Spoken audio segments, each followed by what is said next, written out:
Hello guys, welcome at our YouTube channel. आज की video में हम पढ़ेंगे 12th क्लास की हिस्ट्री का चैप्टर नंबर 2। इसका नाम है हमारे चैप्टर का राजा, किसान और नगर। ये आपका न्यू सिलेबस है 2022 से 23 तक।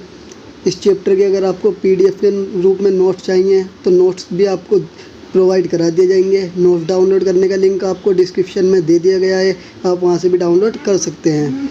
इस चैप्टर का ये पार्ट नंबर 1 है, तो स्टार्ट करते हैं अपना ये पार्ट नंबर 1।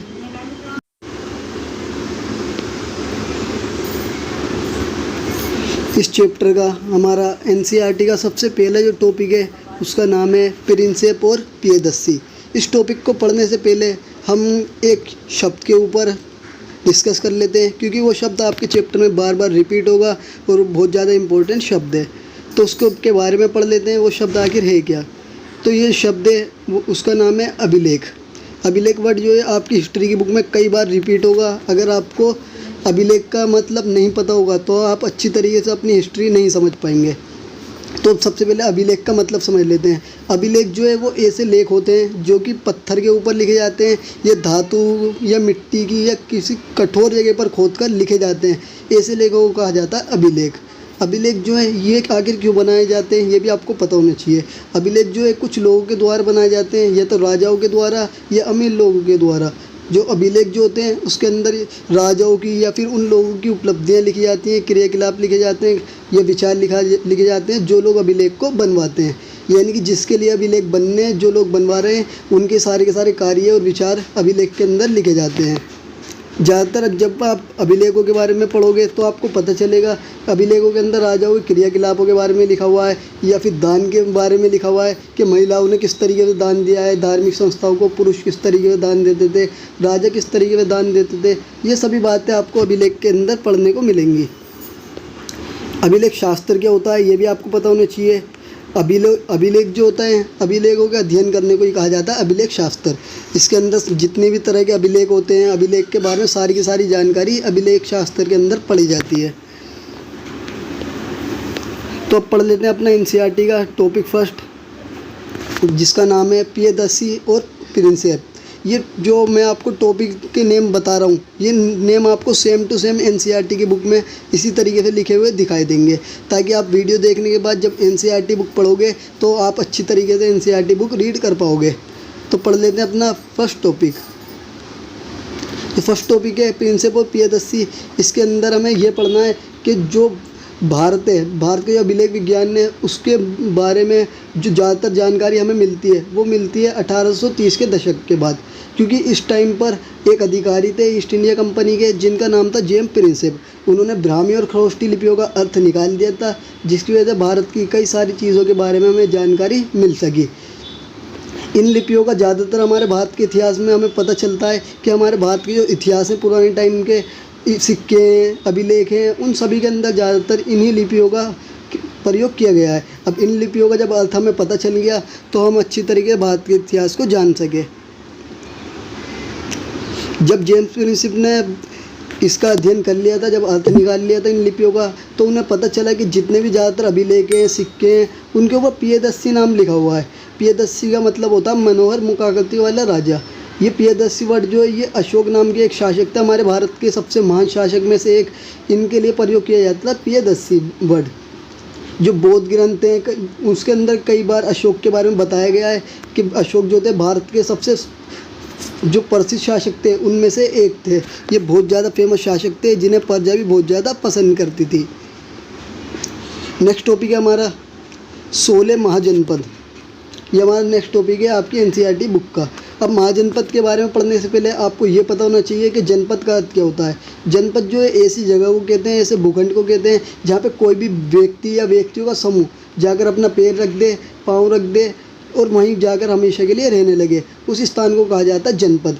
अब जो जनपद बहुत ज़्यादा बड़े हो जाते हैं, जिन पर बहुत सारे लोग रहने लगते हैं जिन जनपदों में, उन जनपदों को कहा जाता है महाजनपद। इस शब्द के बारे में हमारे इतिहासकार बताते हैं कि इस शब्द का प्रयोग प्राकृत भाषा में भी किया गया है और संस्कृत भाषा में किया गया है। दोनों भाषाओं में इस शब्द का प्रयोग किया गया है। जो महाजनपद हैं उनके बारे में हमें जानकारी मिलती है बौद्ध धर्म के ग्रंथों से और जैन धर्म के ग्रंथों से। ज़्यादातर में तो अलग अलग बताया गया है, कहीं पर कुछ संख्या बताई गई है, कहीं पे कुछ बताई गई है, परंतु आपको एनसीईआरटी के अकॉर्डिंग याद रखनी है कि महाजनपद जो थे वो 16 थे। उनमें से कुछ महाजनपद बहुत ज़्यादा फेमस थे, जिनका नाम था वज्जी, मगध, कुरु, कौशल, पंचाल, अवंती, गांधार। ये कुछ महाजनपद थे जो कि बहुत ज़्यादा फेमस थे। इनके नाम आपको याद रखने हैं। अब पढ़ लेते हैं हम आखिर महाजनपद जो थे उन पर शासन किस तरीके से होता था। तो जितने भी ज़्यादातर महाजनपद थे उन पर शासन तो राजा ही करता था, परंतु कई जगहों पर राजा नहीं होता था, तो वहाँ पर लोगों के समूह बन जाते थे, संघ बन जाते थे, वो शासन को किया करते थे। इसके अंदर जब समूह में शासन होता था, उसके अंदर समूह में शामिल होने वाला हर व्यक्ति जो है शासक कहलाता था, क्योंकि हर व्यक्ति से विचार लिए जाते थे, हर व्यक्ति की बात सुनी जाती थी जब राज्य का शासन चलाया जाता था। हमारे जो भगवान बुद्ध हैं, महावीर हैं, वो भी इन्हीं संघों में से संबंधित थे, ये बताया गया जाता है हमारे इतिहासकारों द्वारा। अब पढ़ लेते हैं महाजनपदों की राजधानी के बारे में कि महाजनपद जो थे, हर महाजनपद की एक अपनी राजधानी होती थी। उसे किले से घेरा जाता था ताकि जो राजधानी है उसकी अच्छी तरीके से सेफ्टी की जा सके। उसके रखरखाव के लिए भी सेना रखी जाती थी, सेफ्टी के लिए नौकरशाही रखी जाती थी, और इसके लिए बहुत सारे पैसे की ज़रूरत होती थी जिसे कर के द्वारा प्राप्त किया जाता था। नेक्स्ट टॉपिक है हमारा ब्राह्मण द्वारा बनाई गई आचार संहिता। जब 6ठी शताब्दी ईसा पूर्व आई थी तो ब्राह्मण लोग जो थे हिंदुओं में, उन्होंने धर्मशास्त्र नाम की ग्रंथों की रचना करना शुरू कर दी थी। जब इन्होंने इसकी रचना कर दी तो इन्होंने लोगों के लिए नियम बनाए कि किस तरह के लोगों को किस तरीके से जीवन जीना है। उसके अंदर ये बताया गया था कि शासक जो है हमेशा क्षत्रिय वर्ण से ही होंगे, और जो शासक जो है वो अपनी प्रजा की भलाई के लिए कार्य करेंगे। ये सारी बातें जो है ब्राह्मणों ने कही थी अपने ग्रंथों के अंदर। जो ब्राह्मण लोग थे उन्होंने ये भी बताया था कि शासक जो थे उनका काम होना चाहिए किसानों, व्यापारियों और शिल्पकारों से कर वसूलना और भेंट वसूलना, ताकि फिर वो बाद में इस कर के द्वारा दान दे सकें ब्राह्मणों को, और जितनी भी धर्म को बढ़ावा देने वाली चीज़ें हैं उन सब चीज़ों के लिए, ताकि शासक ज़्यादा से ज़्यादा दान दे सकें। इसलिए कर बनाने की व्यवस्था ब्राह्मणों के द्वारा बनाई गई थी। नेक्स्ट टॉपिक है हमारा ओलिगार्की या समूह शासन। जिस जगह पर समूह शासन होता है, यानी कि कई व्यक्ति जो होते हैं, व्यक्तियों का समूह होता है, वो शासन करता है, उस जगह के शासन को कहा जाता है ओलिगार्की। इसके अंदर जब समूह बना के शासन होता है, जितने भी व्यक्ति इस समूह में शासन कर रहे हैं उन सभी को इतनी अहमियत दी जाती है जितनी एक राज्य को अहमियत दी जाती है। नेक्स्ट टॉपिक है हमारा 16 महाजनपदों में प्रथम मगध। ये जो टॉपिक है आपके एग्ज़ाम में सबसे ज़्यादा रिपीट होने वाला टॉपिक है, तो ये आपको बहुत अच्छी तरीके से याद करना है और समझना है। तो देख लेना आखिर महाजनपदों में जो मगध था वो सबसे ज़्यादा फेमस क्यों था। उसका कारण आप पढ़ लेते हैं हम इस टॉपिक के अंदर। जब 6ठी शताब्दी ईसा पूर्व आई थी उस टाइम पर महाजनपदों में सबसे ज़्यादा फेमस बन गया था मगध, और ये बहुत ज़्यादा शक्तिशाली भी बन गया था। इसका सबसे पहला कारण था कि मगध जो था उसकी खेती की उपज बहुत ज़्यादा अच्छी होती थी, जिसकी वजह से ज़्यादा धन प्राप्त हो जाता था मगध के लोगों को। इसका सेकंड कारण था कि मगध जो था उसके अंदर लोहे की खदानें थी, जिसकी वजह से बहुत सारे बड़े बड़े हथियार और उपकरण बनाए जा सकते थे और राज्य का विकास किया जा सकता था। मगध जो था उसका क्षेत्र बहुत बड़ा होने की वजह से जंगल भी बहुत बड़ा था इनके पास। जंगल के अंदर कई सारे हाथी थे, उन हाथियों का प्रयोग ये सेना में करते थे, जिसकी वजह से मगध की सेना एक विशाल सेना बन गई थी। फोर्थ कारण था इसका, मगध जो था उसके पास गंगा जैसी महान नदियाँ थी बड़ी बड़ी, जिसकी वजह से ये व्यापार कर सकते थे। अपना आना जाने की व्यवस्था इन्हें बहुत अच्छी मिल जाती थी, सामान को एक जगह से दूसरी जगह आसानी से गंगा नदी के द्वारा पहुँचाया जा सकता था, जिससे राजा को भी बहुत ज़्यादा लाभ होता था और व्यापारियों को भी बहुत ज़्यादा लाभ होता था। मगध जो है इसके बारे में ये भी पता चलता है कि मगध के जो शासक थे वो बहुत ज़्यादा महान थे। उनकी नीतियों की वजह से मगध जो है बहुत ज़्यादा फेमस और शक्तिशाली बन गया था। इसके महान शासकों में नाम आता बिंबिसार का, अजातशत्रु का, महापद्मानंद। इन्होंने बहुत सारी महत्वाकांक्षी योजनाएं बनाई थी, जिसकी वजह से मगध जो है बहुत तेज़ी से विकास करता चले गया। मगध के बारे में ये पता चलता है हमें कि मगध की शुरुआत में तो राजधानी थी राजगढ़ नाम की जगह। राजगढ़ का मतलब होता है राजाओं का घर, मगर बाद में राजगढ़ को बदलकर पाटलिपुत्र को राजधानी बना दिया गया। आज के टाइम पे हमारा जो पाटलिपुत्र है उसको आज वर्तमान में कहा जाता है पटना, जो कि हमारे बिहार के अंदर स्थित है। देख लेते हैं अपना नेक्स्ट टॉपिक। आपके एग्ज़ाम में आने वाला सेकंड इम्पोर्टेंट क्वेश्चन है कि 6ठी शताब्दी ईसा पूर्व को महत्वपूर्ण परिवर्तनकारी काल क्यों माना जाता है। तो इसके अंदर भी देख लेते हैं कि किस तरीके से आपको टॉपिक पढ़ना है। तो इसका सबसे पहला पॉइंट जो है आपको ये याद रखना है कि इस टाइम में नए नए नगरों का विकास हो रहा था, जिसकी वजह से व्यापार भी बढ़ता जा रहा था। सेकंड कारण था, इस टाइम पर सिक्कों का विकास होने लग गया था। आप ये भी कारण बता सकते हो कि इस काल में बहुत सारी जैन साहित्य दार्शनिक विचारधाराएँ थी, बौद्ध दार्शनिक विचारधाराएँ थी, कई धर्मों की दार्शनिक विचारधाराएँ थी जिनका नए नए तरीके से उदय हो रहा था और लोगों के सोच विचार में परिवर्तन आ रहा था 6ठी शताब्दी ईसा पूर्व में। एक कारण आप ये भी बता सकते हो, इसी समय महाजनपद जो थे उनका भी उदय हुआ था। कम से कम 16 महाजनपदों का हमें बारे में पता चलता है कि 6ठी शताब्दी ईसा पूर्व में उदय हो गया था। और 6ठी शताब्दी ईसा पूर्व में व्यापार जो था, नई नई प्रणाली का विकास हो रहा था, सिक्के का प्रयोग हो रहा, नए नए तरीके से विकास, लोगों की विचारों का आदान प्रदान हो रहा था, नए नए तरीके के स्कूल खोले गए। ये सब चीज़ें आप बता सकते हो 6ठी शताब्दी ईसा पूर्व के अंदर। ये भी बता सकता हूँ ब्राह्मणों ने कई आचार संहिता बनाई, धर्मशास्त्र, धर्म ग्रंथ नामक कई धर्मशास्त्र जैसे कई सारे धर्मों की रचना करी थी ब्राह्मणों ने 6ठी शताब्दी ईसा पूर्व में। ये सारी बातें आप लिख सकते हो इस क्वेश्चन के अंदर। नेक्स्ट जो टॉपिक है आपका एनसीईआरटी का, वो है एक आरंभिक साम्राज्य, मौर्य साम्राज्य। अब मौर्य साम्राज्य जो था ये बहुत ज़्यादा फेमस साम्राज्य रह चुका हमारे भारतीय इतिहास के लिए। अब इसके बारे में पढ़ लेते हैं कि मौर्य साम्राज्य जो था इसका विकास हुआ था मगध के साथ। जब मगध का विकास हो रहा था उसके साथ साथ मौर्य साम्राज्य का भी विकास होना शुरू हो गया था। जो मौर्य साम्राज्य था इसकी स्थापना करी थी चंद्रगुप्त मौर्य ने। चंद्रगुप्त मौर्य जो थे इनका जो मौर्य साम्राज्य था इसका पूरा का पूरा शासन ये माना जाता है कि 321 ईसा पूर्व तक इनका शासन जो है चला था। इनका शासन जो था पश्चिमोत्तर में अफगानिस्तान और बलूचिस्तान तक फैला हुआ था, इसलिए ये माना जाता है कि इनका साम्राज्य बहुत बड़ा था। मौर्य साम्राज्य के बारे में ये पता चलता है कि अशोक जो थे, जो कि चंद्रगुप्त मौर्य के पौत्र थे, उनको भारत का सबसे फेमस शासक माना जाता है क्योंकि उन्होंने कलिंग पर विजय प्राप्त करी थी। और कलिंग जो है आज के टाइम पे उड़ीसा को कहा जाता है। मौर्य साम्राज्य की जानकारी के स्रोत के ऊपर आपके एग्ज़ाम में 8 मार्क्स का क्वेश्चन आ सकता है। इनको भी आपको अच्छी तरीके से याद रखना है। ये ऐसा चैप्टर है जिसमें से आपके एग्ज़ाम में सबसे ज़्यादा इंपॉर्टेंट क्वेश्चन बनते हैं, तो आपको इस चैप्टर को अच्छी तरीके से समझना है, अच्छी तरीके से याद कर लेना है ताकि आप एग्ज़ाम में अच्छे मार्क्स पा सको। तो देख लेते हैं कि मौर्य साम्राज्य की जानकारी के स्रोत क्या हैं। तो हम इस मौर्य साम्राज्य की जानकारी के स्रोत को 2 टाइप में पढ़ेंगे। एक पढ़ेंगे साहित्य के स्रोत में, यानी कि जो कि लिखी हुई चीज़ें मिली हमें। दूसरे टाइप में हम पढ़ेंगे भौतिक और पुरातात्विक अवशेष जो मिले हमें, जो कि हमें किसी वस्तु के रूप में मिले। तो सबसे पहले हम देख लेते हैं साहित्यिक स्रोत कौन कौन से हमारे। साहित्यिक स्रोतों में नाम आता है कौटिल्य नाम के एक व्यक्ति थे, उन्होंने बताया हमें अपने ग्रंथ के अंदर।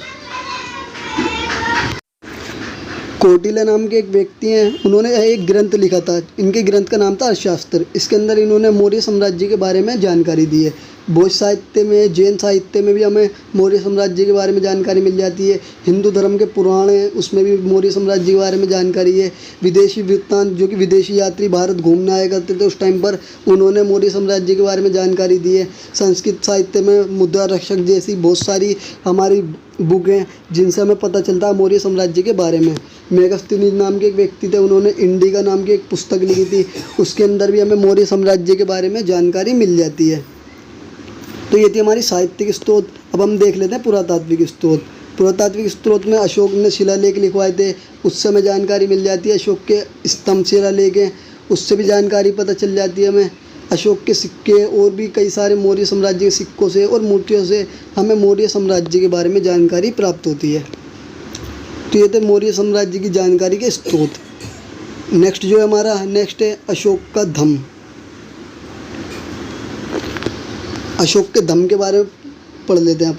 तो अशोक के बारे में हमें सबसे पहले पता होना चाहिए कि अशोक जो था वो ऐसा शासक था जिसने अपने अधिकारियों के लिए और प्रजा के लिए संदेश देने के लिए प्राकृतिक पत्थरों का प्रयोग करा। अशोक ने प्राकृतिक पत्थरों पर अपने संदेश लिखवा दिए थे और कई सारे पॉलिश किए हुए पत्थरों पर भी अपने सारे के सारे जो संदेश थे वो लिखवा दिए थे। कई जगह पर अशोक के स्तंभों पर भी हमें इसके संदेश लिखे हुए मिलते हैं। अशोक के बारे में ये पता चलता है कि इसने धर्म का प्रचार किया था। धर्म जो था अशोक के कानूनों का समूह था। ये ऐसे कानून थे जिसकी वजह से अशोक के साम्राज्य में शांति और समृद्धि बनी हुई थी। इन कानूनों के अंदर बताया गया था कि कुछ नियम है जिनका पालन हर किसी को करना ज़रूरी है। अशोक का धम्म था उसके अंदर बताया गया था कि बड़ों के प्रति आदर करना चाहिए, सन्यासी जो हैं और ब्राह्मण हैं उनके प्रति उदारता रखनी चाहिए, हमें हमेशा सेवकों दास जो हैं उनके साथ अच्छा व्यापार करना चाहिए। ये सारी की सारी अशोक के धम्म के अंदर बातें बताई गई थी। और ये भी बताया गया था कि हर किसी को दूसरे के धर्म का भी सम्मान करना चाहिए ताकि साम्राज्य के अंदर शांति और समृद्धि बनी रहे, ताकि लोग एकता के साथ साम्राज्य के अंदर रह सकें। ये सारे अशोक के धम्म के अंदर कार्य किए बताए गए थे। नेक्स्ट क्वेश्चन है मौर्य साम्राज्य का प्रशासन। यहाँ से भी आपका 8 मार्क्स का क्वेश्चन आ जाता है, तो इसे भी अच्छी तरीके से समझ लेते हैं। तो मौर्य साम्राज्य के प्रशासन के बारे में हमें पता चलता है कि इनके प्रशासन के 5 प्रमुख राजनीतिक केंद्र थे, जिनमें से पहले थी पाटलिपुत्र जो कि राजधानी थी मौर्य साम्राज्य की, दूसरा तक्षशिला, तीसरा उज्जैनी, प्रांतीय केंद्र तोसली और सुवर्णगिरी। ये सारी पांचों जगह थी जो कि बहुत ज़्यादा इंपॉर्टेंट थी मौर्य साम्राज्य के लिए। जो राजधानी थी और प्रांतीय केंद्र थे वहाँ पर शासन को बहुत ज़्यादा मजबूत बनाया गया था, क्योंकि प्रशासनिक कार्य सारे ज़्यादातर वहीं से ही किए गए थे। जो प्रांतीय केंद्र थे उन्हें भी बहुत ज़्यादा ध्यान से चुना गया था मौर्य साम्राज्य द्वारा, जैसे कि तक्षशिला उज्जैनी थी। ये लंबी दूरी वाले व्यापार मार्ग पर स्थित थी, जिसकी वजह से अच्छी तरीके से व्यापार किया जा सकता था। कर्नाटक के बारे में ये पता चलता है हमें कि कर्नाटक जो थे यहाँ से सोने की खानें मिल जाती थी मौर्य साम्राज्य को, जिसकी वजह से ये बहुत ज़्यादा समृद्ध हो गए थे, बहुत ज़्यादा शक्तिशाली हो गए थे। मौर्य साम्राज्य जो है उसके बारे में ये भी पता चलता है कि जो मौर्य साम्राज्य था वो नदी मार्ग के द्वारा व्यापार करता था, संचार भी अच्छी तरीके से हो जाता था। मौर्य साम्राज्य जो था उसके बारे में ये भी बात पता चलती है कि सारे के सारे क्षेत्रों में इनका प्रशासन एक समान नहीं था। कहीं पर तो प्रशासन बहुत ज़्यादा कर रखा था, मौर्य साम्राज्य के लोगों ने अच्छा प्रशासन कर रखा था, परंतु कुछ जगह ऐसी थी जहाँ पे ज़्यादा प्रशासन अच्छा नहीं था। प्रशासनिक गतिविधि जो है उनको चलाने के लिए भी 6 उप समितियों का गठन किया गया था और एक समिति का गठन किया गया था मौर्य साम्राज्य के द्वारा, ताकि अच्छी तरीके से सैन्य व्यवस्था जो उसे चलाया जा सके। पहले का जो काम बताया था इन्होंने उसका समिति का वो बताया गया था कि नौसेना का संचालन किया जाए, यानी कि पैदल सेना जो होती है। दूसरे काम बताया गया परिवहन और प्रावधानों के लिए कार्य करना। तीसरे का काम बताया गया पैदल सैनिकों के लिए कार्य करना। चौथे के लिए बताया इन्होंने कि घोड़े रथों पर जो सैनिक होते हैं उनकी देखभाल करने के लिए समिति अलग बनाई गई थी। अशोक ने धम्म के सिद्धांत भी बनाए, जिसकी वजह से साम्राज्य में शांति एकता कायम हो गई। उसे फैलाने के लिए धम्म महामात नाम के अधिकारियों को भी अशोक ने रख लिया था, ताकि आसानी से इस धम्म को पूरे साम्राज्य में फैलाया जा सके। धम्म के अंदर जैसे कि हम पढ़ चुके हैं कि बताया गया था कि बड़ों के प्रति सम्मान करना चाहिए, बड़ों का, ब्राह्मणों का उदारता से देखना चाहिए, ब्राह्मणों को जो नौकर हैं दास जो हैं उनके साथ अच्छा व्यवहार करना चाहिए, सभी धर्मों का पालन और सम्मान करना चाहिए हमें।